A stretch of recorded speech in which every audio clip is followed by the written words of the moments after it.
Let's talk about faculty and staff diversity. What experience have you had in improving a staff ratio that reflects the diversity of the student population? That is a new goal from my board for me, and an area that I have not had a lot of experience. However, I have some deep convictions in that regard. At one of our community forums among African American families that we started 2 years ago in Jessamine County, one grandmother came up to me afterwards and with very sincere, kind-hearted message said, "Mrs. Young, I'm really glad that you are going to step up and focus on increasing staff diversity in Jessamine County. My third grade daughter goes to a school where she doesn't see anybody that looks like her." And that was a hard message to hear. So we have to be very intentional and purposeful about, and we need to sincerely value the diversity that that a staff can bring. And so I think that's going to take us to perhaps a grow your own teacher model, where we begin looking at young people and saying this is a really important field and it can be just the right ticket for you if you would be interested in going into education. It has to be well planned, and we have to be held accountable for that, and make sure that we are making every effort to recruit a diverse teaching staff and support staff in our schools.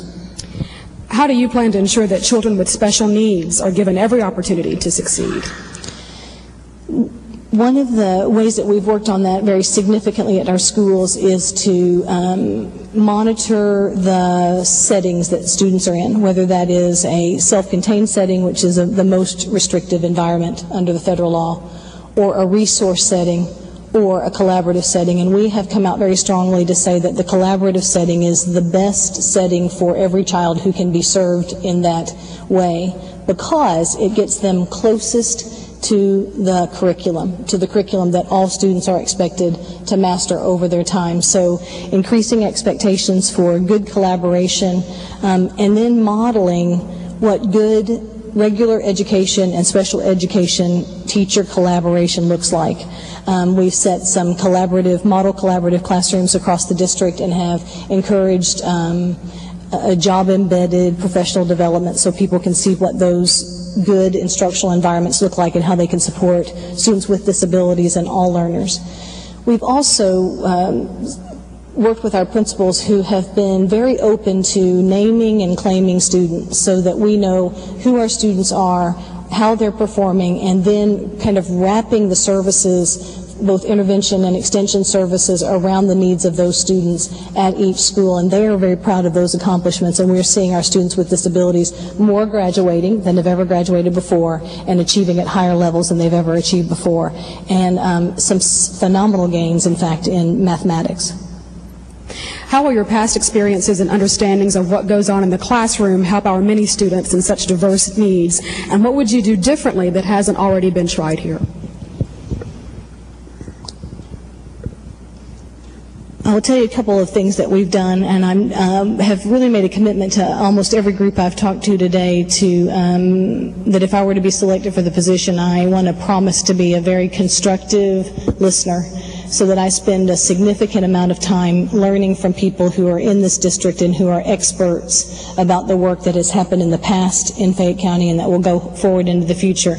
So I'm not purporting any easy solutions. I will tell you that something that we've done that has been extremely successful is assigning a teacher leader, whom we call an achievement gap coordinator, at each of our schools in Jessamine County to shepherd the needs of Hispanic students and African American students. At one of our large high schools, for example, that's only about 65 students. So somebody can get their mind around that. But the role is designed to be tenacious advocates on behalf of the school for children of color. And then we've met with them regularly, both with our community forum and as a group, to say what's working, how are you monitoring, how are you stewarding the work that our African American and Hispanic students are doing across the district, and what intervention services have been helpful, what acceleration opportunities, how are the students responding, how can we make sure that we have college readiness plans in place early on and are supporting the students through that. So that key advocacy for children at every school has been effective for us, and we're expecting to see really good gains on the part of our African American Hispanic students in this next round of testing. FCPS provides unique and rigorous opportunities for students identified both academically and in the arts as gifted. What have you done in the past to support appropriate services for gifted students and in the districts you've served? And what goals do you have in mind in order for FCPS gifted students with the services they need? I've mentioned today that one of the unintended consequences of No Child Left Behind has been very worrisome in that the focus has shifted too much to struggling students and perhaps in some cases to the disadvantage of accelerated students, and it causes us to set up some polarization that doesn't need to happen. What we need to do is kind of right that wrong and fix that problem by making sure that our emphasis is on every learner, not just certain learners. So in order to do that, that means meeting every child where he or she is and taking him or her as far as he or she can go. So one of the things I think Fayette County does really, really well is offer opportunities for talented students in the arts, opportunities for students to accelerate.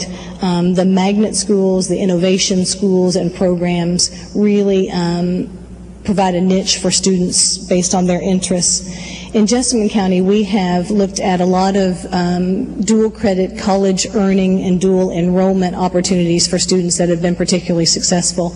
Just one example, Asbury University is a wonderful neighborhood partner of ours, and we have a program that we call Asbury Academy where students can, for an incredibly low tuition rate, $900 for a 3-credit course at Asbury, which is a real bargain, can actually, and then the first courses are even free, that they can work with actually on-site at Asbury University. So opportunities to extend beyond the regular school day. Also looking at support, we do have gifted and talented teacher support at every one of our schools. We do not in any way get enough state funding to cover that. We get just under $70,000 for gifted and talented services, and as a district we spend about $350,000. So those are resources well spent, but it does come at a cost. I would also mention that we are part of Advanced Kentucky, and so we have seen some dramatic improvement in removing barriers for all students to have access to advanced placement courses, and we've been able to do that while not seeing a significant drop in qualifying test scores under AP. Typically, the number of students who are taking AP courses, as that goes up, you have a commensurate drop in scores, and we have been able to do that without it happening thanks to the work of Advanced Kentucky and Kentucky Science and Technology Corporation. I talk a lot about every child, and what in that phrase is the equity that we must commit to as school leaders to make sure that every child has the experiences that he or she needs, whether those are extensions or interventive support, and I think Fayette County is on the right track in a lot of those programs. Well, let's talk a little bit about at-risk kids. An increased number of students have not been successful in traditional school settings.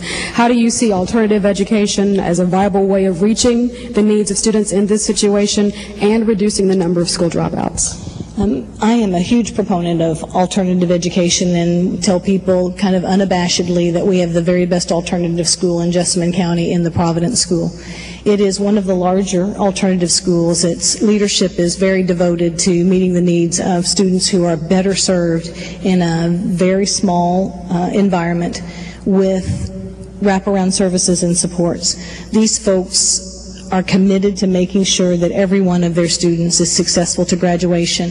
And within Providence School, there's a continuum of services that goes all the way to mental health day treatment for those who are most severely at risk, perhaps because of substance abuse or some criminal pathology that they've experienced in their life, all the way to the point of, sometimes kids' staying power just begins to wane.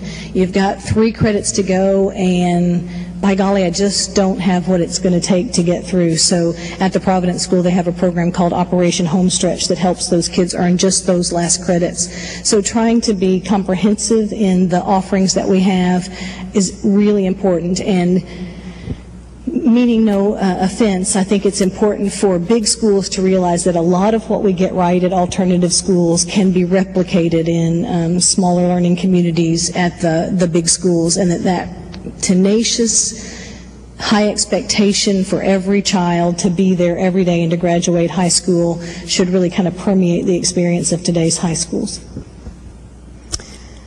will you work to ensure that every student has the benefit of a high-quality teacher?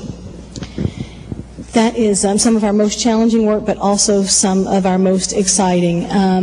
We have really committed to hiring the best teachers and then to training and retaining the best teachers in Jessamine County. And to give one specific example, we've established a framework. For the first 4 years in Kentucky, a teacher works on a limited contract, and then he or she earns a continuing contract or tenure when they enter year 5. So we have decided that this is going to be a very purposeful professional growth experience in Jessamine County, and that one doesn't just accidentally fall into tenure, but instead that we have expectations that they will demonstrate their ability to meet out the teacher standards at the end of year 1, year 2, year 3, and year 4. That has caused us to really focus on the induction period and to make sure that we differentiate support for teachers along the way. I remind teachers, and I know that Fayette uses the Gallup Perceiver as well, I remind principals all the time, and they're often quick to remind me as well, that the most important work they do every year is to select, train, and support highly qualified teachers, and that what happens in that classroom is the place that the magic really occurs in public education, and that's a primary responsibility for us.